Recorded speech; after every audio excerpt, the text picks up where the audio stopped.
शिव स्तुति। श्री शिवाय नमस्तुभ्यं। ॐ वन्दे देव उमापतिं सुरगुरुं वन्दे जगत्कारणं वन्दे पन्नगभूषणं मृगधरं वन्दे पशूनां पतिं वन्दे सूर्यशशाङ्कवन्निनयनं वन्दे मुकुन्दप्रियं वन्दे भक्तजनाश्रयं च वरदं वन्दे शिवशङ्करम्। ॐ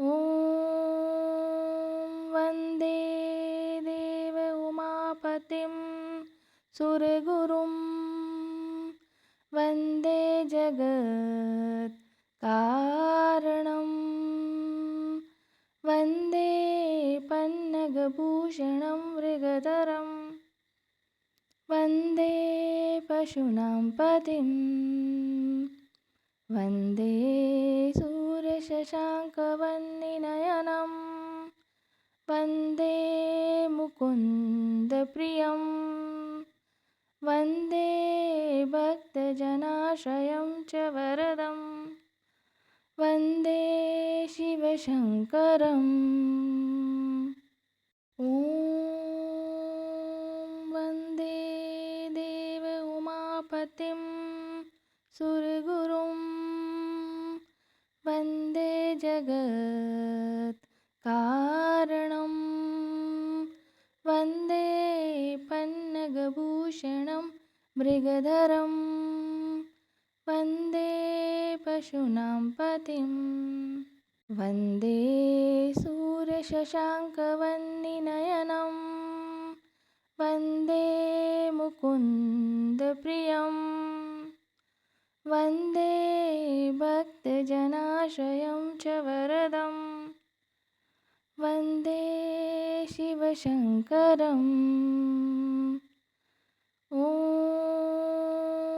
वन्दे देव उमापतिं सुरगुरुं वन्दे जगत्कारणं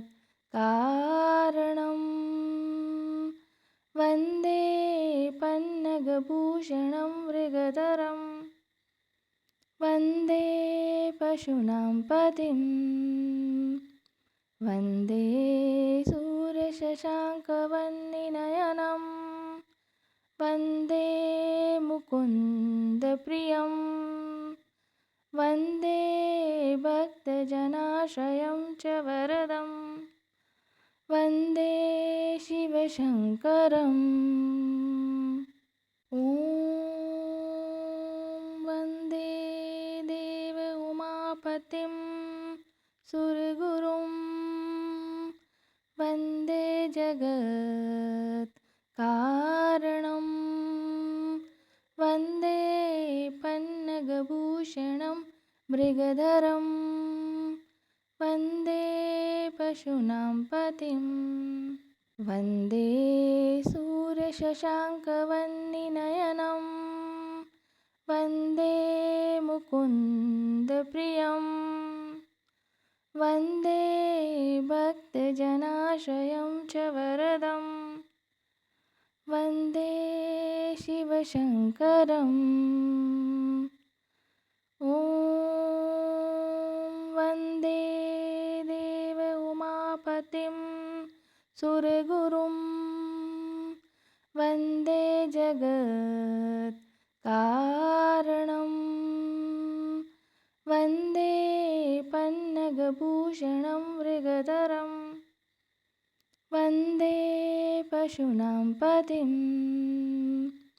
वन्दे सूर्यशशाङ्कवन्निनयनं वन्दे मुकुन्दप्रियं वन्दे भक्तजनाश्रयं च वरदं वन्दे शिवशङ्करम्।